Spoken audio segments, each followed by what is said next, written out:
Welcome inside the voice of college football, Arkansas. I am your host, Austin Robbie. And the Heartbreak Hogs have struck again, losing to the Ole Miss Rebels 35-41. Come at a loss. Man, that's a tough game to lose. That's a tough game to lose. Literally just happened probably 5 minutes ago. Fumble the ball on the final drive of the game. Jalen Brown, Ole Miss recovers. They get the first down, run out the clock. 41-35, Ole Miss Rebels. Man, I just don't even know what to say. Like that was tough. It was one of those where, man, you talk about having a 10-point lead, the Rebels. You feel like you're out of it. I didn't think we were out of it. We give up a field goal. We keep it to two possession. We get that touchdown. I thought that was a well orchestrated drive. We get to stop the defense. And at that moment, I was like, you know what? The defense may have made the clutchest stop they could have. We come out of the 2-minute warning. And in the setup we had on that play, I thought we were going to have a RPO play to where either he was going to hand it off to Russell or he was going to take it himself. He throws that pass to Brown. It's not even a bad pass. It's not even a bad play. It's just you wish you could have it back because he fumbles it. And it's tough. And it's one of those just right when you think you expect it as a Hogs fan. You see that play and you honestly aren't surprised, right? It's not one of those like how could no, it's one of those it's like we did this. We did this last year. And we've done it the year before. And we've done it the year before. And you hate for it to be Jalen Brown on that play. But man, it felt inevitable. It was one of those you thought you had hope as a Razorback fan. I like I said on Monday's show, I reverted from my original take that I thought we were going to lose this football game, and I said that we would win 27-24. I was a little off on the amount of points scored in this game. This definitely was a high scoring a game. Like it was back and forth. It was a shootout. I didn't think that was going to happen. I thought both defenses, to be honest with you, were going to show up a little bit better than I thought they would. Man, you have a shot down 6. Obviously, if you get that touchdown, the extra point wins it. And I really thought we were going to I wasn't even sure if we were going to pass it too much, coming out of that 2-minute warning. They had I think all 3 of their timeouts. And with 2 minutes, and I don't remember where we were. I'm gonna pull it up as I'm talking. I thought we really had a spot where we could run the football. Okay, we come out of the 2-minute warning, and we're on the Ole Miss 27, 2nd and 4 at Ole Miss 27. I thought we were going to run it, and I thought we were going to possibly pick up first down. Let's say we get 2 or 3 yards like Jalen Brown would have. 3rd and 1 at the Ole Miss 25, 24. Like, I really thought we were going to slow this game down. We had 2 timeouts ourselves. We could afford to throw it down the middle. We could afford to run it. I thought that's what we were going to do. I figured we were in a spot where even though our defense made that play, I figured if our full idea was, hey, let's get this down to as low as possible, like under a minute, if not less. Hopefully, they've taken a couple timeouts. I don't know if they would have. They weren't necessarily in a spot where they had to. It's not a field goal situation where it feels a little more inevitable. Like you do still have to score the touchdown. So, but you're hoping that they're in a spot where they have less than a minute to go, maybe less than 3 timeouts, and we'll have scored a touchdown. And that wasn't the case. We came out of that 2-minute warning and made the worst play we could have, and that was fumbling the football. And man, at first look, I thought there was a shot that he got his knee down first, and it was just man that you just hate to see it because it's one of those that like it's you beat yourself, right? And it's one of those I don't want necessarily to throw an interception, but man, I'd rather end on that. I'd rather end knowing you know what they made the play that they needed to win the football game, and you got to give credit. Fumbling like getting the ball out of the player's hand, it's still an art, it is, but, like, it just feels so fluky, and you hate to end on that because it's like, man, you know that you feel like you're gonna score. I thought we were going to score.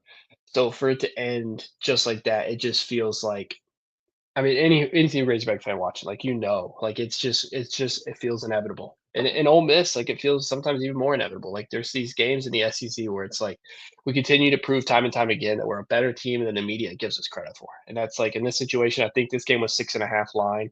So pretty much proved to be exactly who they thought we were going to be.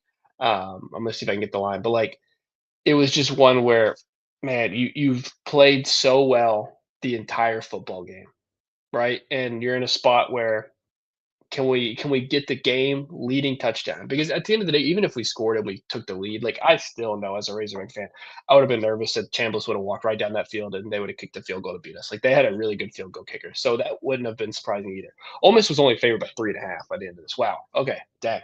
It was 6.5 last time I looked. So that's crazy. So yeah, they covered. A lot of people. I was watching game day this morning that multiple people picked us to win this football game, which kind of scared me too as well. Man, 35-41. I want to break this down other than more than just some shock because nobody wants to sit here and listen to that. So I'm gonna just talk a little bit about let's start with the positives, the offensive side of the football. Like this is an offense that I hope after this loss, it's not so detrimental that we are taking a step back going into this Memphis game because Memphis is a good football team. They beat Troy today. They beat them pretty handily and they didn't give up many points. So I'm a little nervous in that game because it's on the road. But the offense, man, Taylor Green just looks so good. He makes plays with his leg, 115 yards on the ground. I mean, what a game from him. 2 touchdowns responsible for 420 total yards, 22 of 35. His biggest knock right now is he makes some passes. Like this game, he should have had more than he had no interceptions. He should have had more. Like he made a couple plays where Ole Miss got we got very lucky that Ole Miss didn't take it away from us. So that's tough, right? He makes some passes that you cringe at and you're like, is that going to be picked off? And I thought towards the end of this game, he didn't make those plays. Like that strike to Omega Blake to get us that first down on that potential game winning drive. That was a dangerous play. If you're afraid as a fan, like he can't make that, and he's put it right in there where Blake could get it, and Blake got it. And Blake's to me, he proved today our best receiver, our only receiver to have more than 50 yards in this game, wide receiver at least. Um, Jalen Brown was the only one closer with 40, and we saw how that ended. So right now, it feels like our most reliable receiver is Omega Blake. Rohan Jones, Jaden Platt, the 2 tight ends, had a couple of good gains. Mike Washington Jr. was our second leading receiver, 53 yards. Mike Washington ran well on the ground, 65 yards, 2 touchdowns. Braylon Russell was the guy who, if you were watching Monday's show, I had him as the player to watch, the guy who I thought could be the MVP of this game. There were some moments from him, but 37 yards on the ground, a touchdown. He was that physical player. I thought we were going to really lean on him in that last drive. We leaned on him to me in that second to last drive where we were able to get it to 35. Man, the offense looked good, though. I mean, 35 points. The Ole Miss defense is not good. If I was an Ole Miss fan, I'd be just as worried about our defense as I am ours. Um, but 35 points. It looked good. I think we punted once. Did Devin Bale have one punt? One punt. So right, you 2 field goals missed. Right. I'm sure fans are going to be talking about that. You make both those field goals, it's 41 all. Right. That last drive is for a win, not for a potential win. Like you could take the lead and arguably seal the game. Scott Starzik, he misses a 49 and a 51, so it's at least not where we're worried about 30 something yard kicks. Um, You gotta make that second one. That second one's tough. It wouldn't have mattered in this situation other than we could have tied the football game, on that last drive. But you make both your field goals, and this is a tie football game. But, we could what if till the sun went down. So, a little more about the offense. I like what we have done balance-wise on the in passing and running the football. I think that I don't even know what to say. I wish we leaned a little more on the run in that last drive, like I said, but ultimately, I thought we called a good offensive game. I thought Petrino looked great calling plays. I thought Taylor Green made a couple of boneheaded decisions, but let's be honest. I mean, he kept us in this football game with the dynamic play of his legs, getting outside the pocket and making throws. So honestly, we're fairly successful. He sailed a couple balls. I'm sure that he wish he had back, but ultimately we scored on every single possession or had the possibility to score on every single possession but one, and we missed 2 field goals, and that's going to be part of it. You want to have a kicker you can be relying on. I don't want to give him too much grace because at the end of the day, you do got to make kicks. You have to make kicks in big games. If you're going to win big games, you have to make big kicks. And he is a freshman. He's a true freshman. This was his first true road game, his first SEC game. I get the nerves on the first one. It's a 51 yarder. It's not an easy ball. That's not a gimme kick in college football. But man, that 49 one, in that crucial of a moment as well. Like I think you've got to make that play. I was trying to see that first play was 4th and 2 at the Ole Miss 33 too. So you could make the argument that you could have gone for it as well and set the tone in that one. You knew in that spot him kicking at 51 if he could make or miss that field goal. You got to be honest with your coach. Hey, let's not start it right here. Let's put the offense out there. But at the same time, Pittman may have thought, hey, if we, 4th and 2 at 33 with a chance to get on the board, what message do we send to our defense and this kicker if we go for it? Do we send the message of we don't trust this defense to not give up points? Do we trust this kicker to not make big kicks? He made a 50-plus yarder, I believe, in one of the early two games. So he proved it before. It's just tough. You got to make those kicks, and that ultimately hurt us from the special teams perspective. Devin Bale had one good punt, but the offense looked really good. They didn't score every possession, but we set ourselves up to score in every possession but one, and that I got to give them credit for. But what ultimately lost us this football game as well, other than the fumble and the missed kicks, is the defense. I was on the record saying that I thought this defense could carry us to a victory, not carry us in the way of like they were going to hold them to 10 points, but carry us as in like they were going to be the difference in the factor of if we win this football game or not. And that technically was still true. They just performed way less than I thought we were going to. We looked bad. We looked very bad. I don't know if we were in a situation that we prepared for Austin Simmons and Austin Simmons exclusively. I didn't say anything here on Monday about Trinidad Chambliss. It seemed like, by all accounts, that Austin Simmons was going to be a go. I figured if he looked questionable, probable early in the week, which on that show on Monday, that was the case. I didn't expect Chambliss. And if I'm an Ole Miss fan, Chambliss is my new starting quarterback. I don't care about Simmons' injury. Simmons came in for a second and got re-injured, but it really didn't matter, right? He made that 4-yard throw in that first down conversion, but Chambliss is my new quarterback. He looked incredible. He looked incredible. Obviously, he's had experience at the college football level, right? But he was a D2 quarterback at Ferris State, and he came in, and I've got stats right here: 21 for 29, 353 passing yards, 62 rushing yards. So we're already at 400 yards total offense. 3 touchdowns responsible for, 2 running, 1 passing. They had 5 players with 40 or more yards in the receiving game. We held them to 118 rushing yards. If I had to say one thing, like I think our run defense is better than our pass defense. I don't think that's even like that hot of a take. I'm sure most people would agree. Our run defense, to me, like even going into the season, like Sorey and Dix as the linebackers, Cam Ball, Ian Jeffrard, David Oke played a little bit in this game. Those guys clearly to me were the strength of the defense anyway. Kai Walker gets hurt. Prayers up for him, man. Obviously, that thumbs up getting off the field on that cart. That's inspiring. That's a positive note as he heads off the field. But man, prayers up for him because that was a tough injury there. Um, but we don't look good in the secondary. And I shout out to Quincy Rhodes Jr. Shout out to Philip Lee. Shout out to Boone. Shout out to the guys that were trying to get after the passer. They did well. They struggled to contain him, and I don't know if that was just preparation for a guy who was going to be a little more immobile, and they weren't really prepared for those breakout runs. Because Chambliss, like I said, I believe he had 62 yards, but like it wasn't all on design runs. Like he did a lot of that through scrambling, and 62 yards is a lot for scrambling. Like you can't, you got to do a better job of containing him there, and we did not. And that's still got to be some on the defense. Like the defense has to be held responsible for that as well.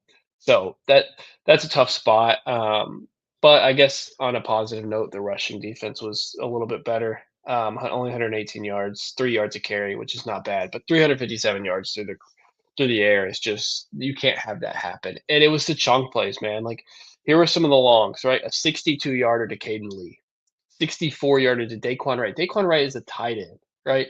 Here's his measurable 6'4, 255. And he was outrunning our secondary. Like, you can't have that happen. Anybody that's watched Arkansas football in the last 10 years said, no, these chunk plays to dynamic quarterbacks, like that are able to make plays out of the pocket, either through the run or through the pass. These chunk plays have always killed us, right? Our defense in those in between plays, right? The second and tens, the third and sevens, like we're able to keep people contained, and then we let a 50, 60 yard plus play be the death of us. And that's happened time and time again. And it just hurt to watch it in this game, especially early on, because this game got tighter in the second quarter or in the second half. It was what, 31-28 at half. So like we score one more touchdown, they score 10 more points. Man, you just realize how several of those chunk plays, man, when they get down, because like we held them to 2 field goals, right? And their 2 field goals were not our 2 field goals in terms of attempts, right? We missed 2 50-plus yard field goals. Here were their 2 field goals. They kick one that is a 36 yarder, and they kicked a second that was a 23 yarder. So one of them was on like the 5 yard line, 6 yard line. and then one of them was on the 18, 19-yard line. So both of theirs were in the red zone. Both field goal attempts were in the red zone. And that's because once they got down there, we were able to contain them. Um, but the problem is we let them get down there with ease. And so this defense, it hurts to watch. Um, Obviously, this is going to be a 12-game season, right? The season doesn't end here. So I hope this defense continues to stay motivated. We'll see the update with Walker right now. We're just hoping that he heals and that there's nothing too serious with this injury. Um, but this defense has got to shape it up.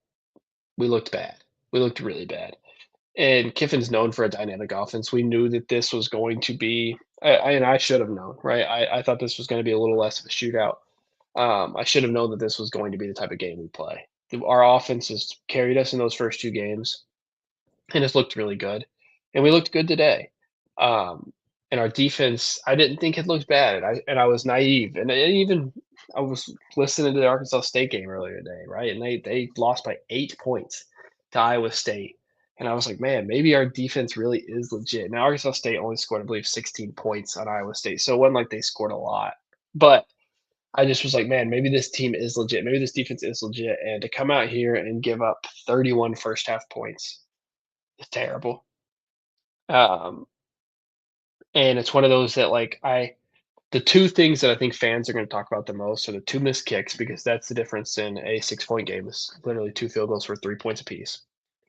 And then the fumble by Jalen Brown. And both of those are true, right? Both of those are very pivotal moments in a very pivotal game, in a game where it is coming down to the wire. Like those plays you want back, those kicks you want made, that fumble you want him to hold on to the ball. But at the end of the day, if your defense keeps this team from one less touchdown, we win this football game. And so I got to give, if I'm assigning blame to this loss, right? We've talked about players that have done well after the Arkansas State game, right? And it's hard to feel like I don't want to do that in this game because we lost. So I don't really care. It's not a moral victory.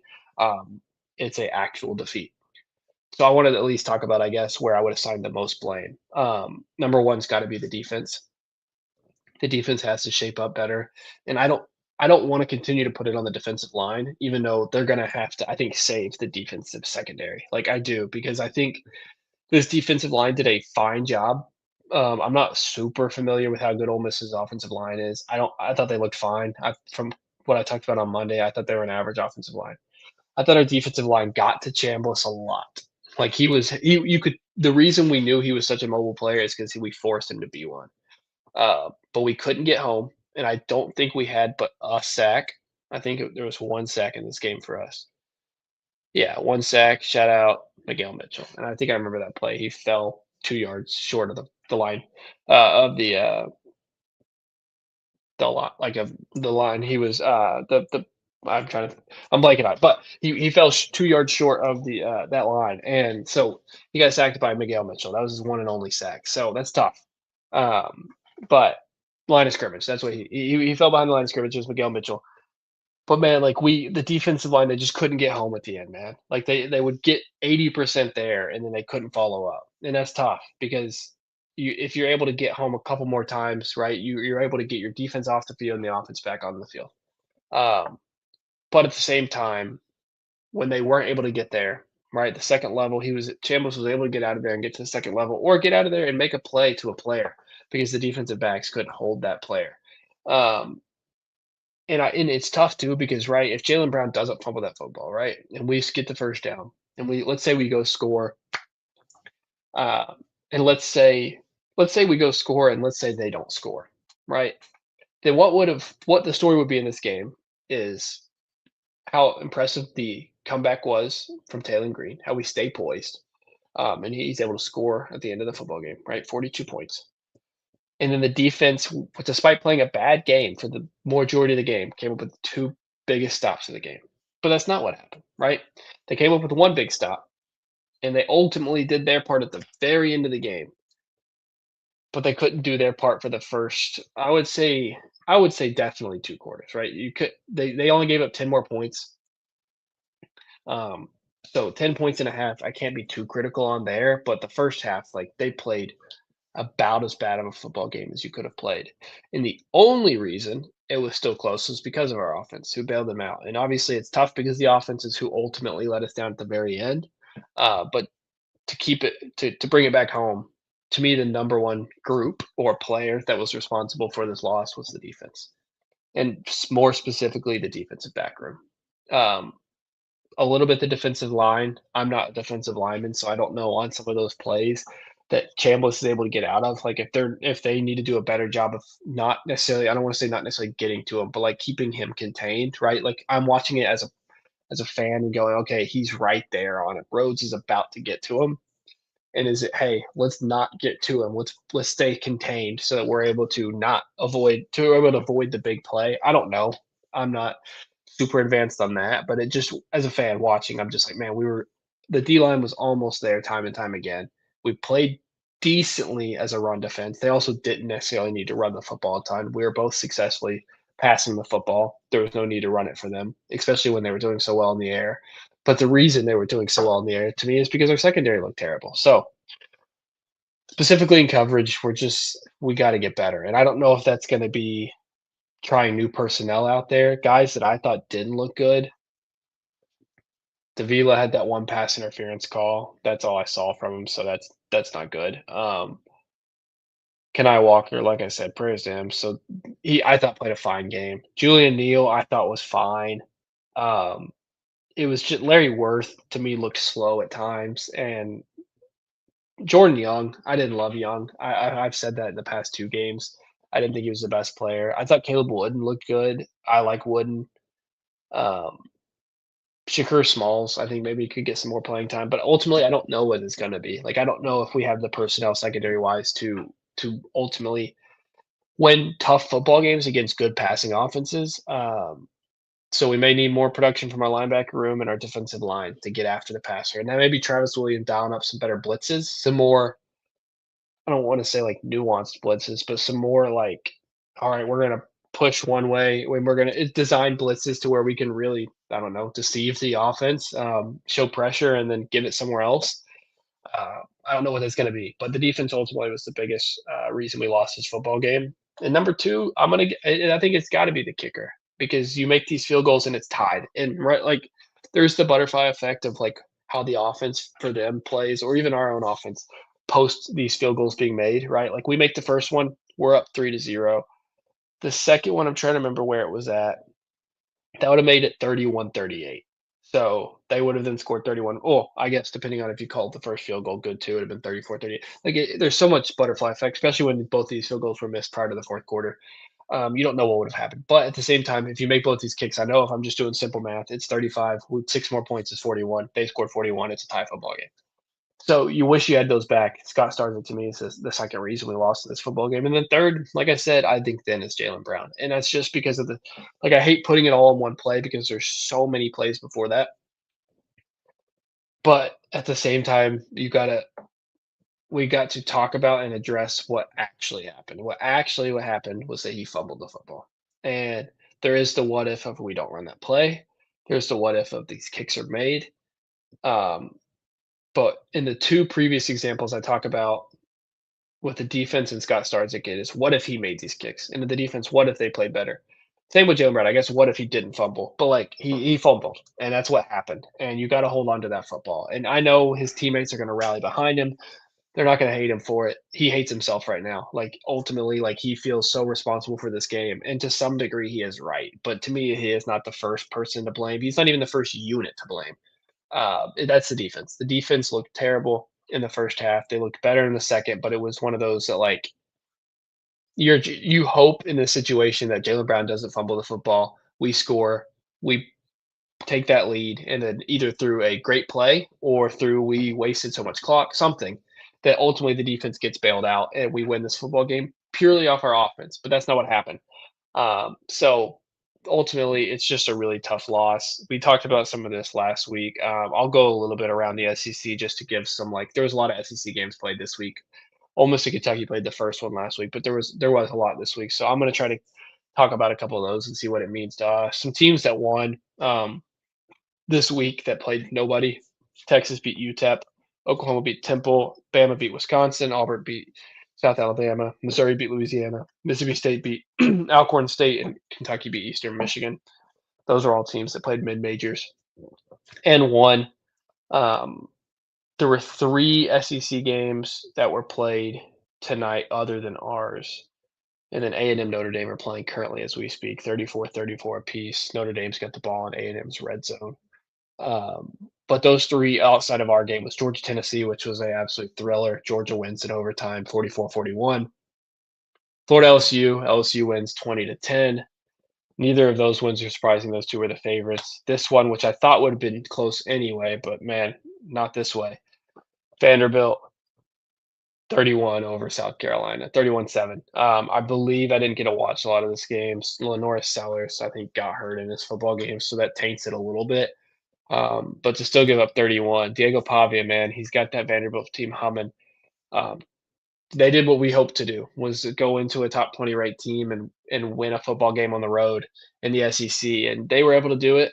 Clearly, even if Sellers gets hurt, right? It clearly the defense had, I mean, 7 points. I don't care who's throwing the football. That's still impressive. But ultimately, we lose 35-41, and that's tough. And any Arkansas fan watching, like, the heartbreak hogs mantra, right? Like, it truly is another moment where we can't get it done in a big moment in a game that matters.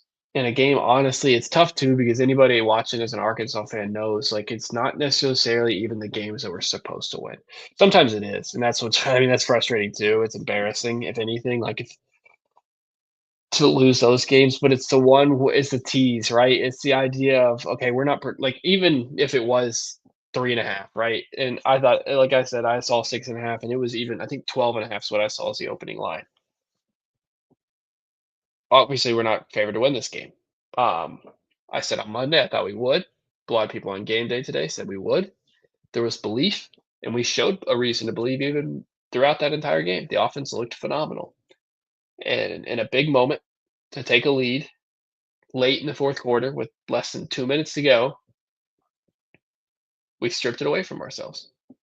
We fumbled a football, we gave it to the opponent, and we let them win. And it sucked because at the end of the day, it's a what if game of what if you didn't fumble the football? And like I said earlier, I would have rather just throw an interception because it feels a little more like they earned it. And in this situation, shout out to them, they forced the fumble, but it sucks. It feels fluky. And I hate that we stripped ourselves of an opportunity to win a football game, but that's what we've done in the past. And I hope that's not something we do again going forward, but I'm not going to hold my breath on it. Next week we played Memphis. We'll see if that looks better. We're 2-1. Memphis, I believe, is 3-0. I kind of forget how they've done. To be honest with you, I can find out real quick. Um, but it's at Memphis, and that's a little yeah, they're 3-0. They've beaten Troy this week. Memphis beat Chattanooga the first week, and then Georgia State in between those games. So ESPN has us favored 66% chance to win that game, 34% from Memphis. I do think we win that football game. I'm going to talk so much more about that in 2 days on Monday, and kind of looked at it tactically and talk about their players, talk about our players, and see maybe what this game will look like. But it's a tough loss, right? Tough loss. The offense continues to look good. And it's tough too because I didn't really, I guess, talk about this that much, but Chambliss being the backup quarterback, right? Like, I hear that happening prior to the game. Chambliss is gonna be the quarterback. I didn't really know a lot about him. I felt good, honestly, as Simmons being the starter. Like I said, I thought we could win this football game. I think some of that was the fact that I thought Simmons had not played a great first 2 games. So for Chambliss to be the starting quarterback, and ultimately, like, he did win them this football game. Like, our defense was bad, but, I mean, it wasn't just pure, like, he showed the dynamic, plays with his legs and with his arms, and ultimately, like, he wins in this football game. If Simmons, like, disregard the ankle injury, right? He looked like he was hurt. If he wasn't, like, I still think that we have a shot to win that football game. He seemed less dynamic as a player than Chambliss. It's tough. I don't know if we didn't prepare for him at all when we were practicing this week, but it just looked like he had no problem. Like, you would have not known that this was a D2 quarterback making his first start in, like, Division I football, let alone a SEC football game. So it's tough. We felt like we had it, and to lose 41-35, to lose that way, it's something Arkansas fans are familiar with, but it still hurts every single time it happens. So let's try to get back on track, get a win against Memphis, go 3-1, and then I'll be at the Notre Dame game, who's now scored. They're up 40-34 against Texas A&M, and it looks like to only be 40-34. I don't know if that means they missed. They went for a 2-point and they did not get it. So A&M's got a chance. They're already in Notre Dame territory. They could take that lead, and maybe that Notre Dame game will matter a little less if they lose. But we got to regroup. We got to go win at Memphis. I think we're very capable of that. I think we're going to be favored to win this game. But Memphis is also, after South Florida's lost today, and I don't know what happened with Tulane Duke, Memphis may be also the front runner to make the playoff as a Group of 5 team. So this is a really strong team. Duke's down 10 to Tulane, so it looks like Tulane may come up and win that game. But ultimately, like we are in a spot where we're playing a very good Group of 5 football team, and then we have Notre Dame the following week. So let's regroup. Let's get back in this game. Let's get back.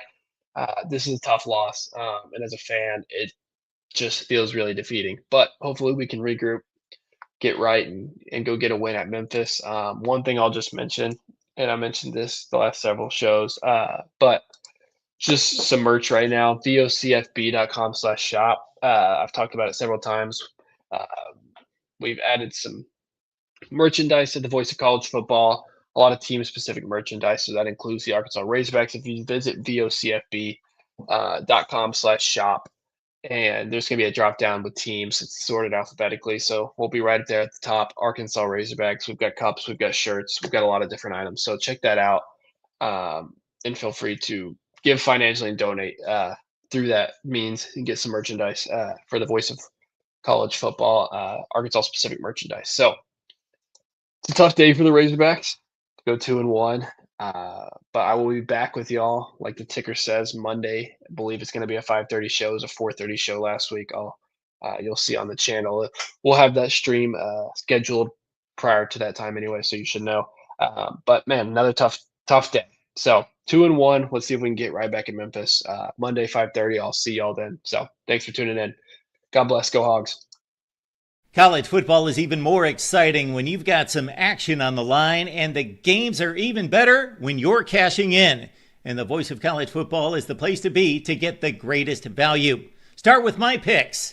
75% against the money line, 58% against the spread, and I've got a 40-plus year track record. 11-0 in the college football playoff for me last year against the money line, 8-3 against the spread. And I'm just the warm-up act. Steve Merrill of Wager Talk is our ace in the hole, show stopper. 7 years with the Voice of College Football, over 30 years in the industry. Steve gives us analysis on all the big games, but you can't miss Steve's weekly under-the-radar pick. 28-12 against the spread the last 3 years. You also get picks from some of our top analysts here at the Voice of College Football, including Corey Bratta, Matt Zemek, and Steve Dace. Check out those numbers. Become a YouTube or Patreon member for just $99 per month. Go to the main channel on YouTube, click join, and then select a betting tier. Do the same thing on Patreon. Make 2025 a winner now.